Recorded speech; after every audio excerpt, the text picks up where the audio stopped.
প্ৰতি বছৰৰ দৰে এইবাৰো কম্বল বিতৰণৰ প্ৰগ্ৰাম হাতত লৈছে।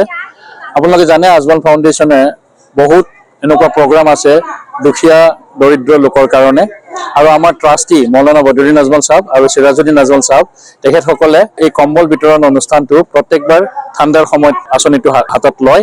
আৰু আজিও আমি হোজাই মিউনিচিপালিটিৰ যিখিনি দুখীয়া দৰিদ্ৰ মানুহ আছে তেওঁলোকৰ মাজত আমি কম্বল বিতৰণ কৰিছোঁ। আমাৰ managing trustee mister Sirajuddin Ajmal সাহেব, তেখেতে বিন্নাকান্দি সমষ্টিৰ MLA হয়, তেখেতে আহি আজি কম্বল বিতৰণ অনুষ্ঠানটো নিজ হাতে কৰি দিছে। আমাৰ হোজাই প্ৰভাত কয়েলছ আৰু কমল দত্ত সাহেব দুইজন আমাৰ মাজত আছে। প্ৰভাত কয়েল সাহেব আৰু কমল দত্ত সাহেবেও নিজ হাতেৰে কম্বলখিনি বিলাইছে। এই অঞ্চলৰ প্ৰায় 300 লোক আমাৰ ইয়াতে সমাগত হৈছে।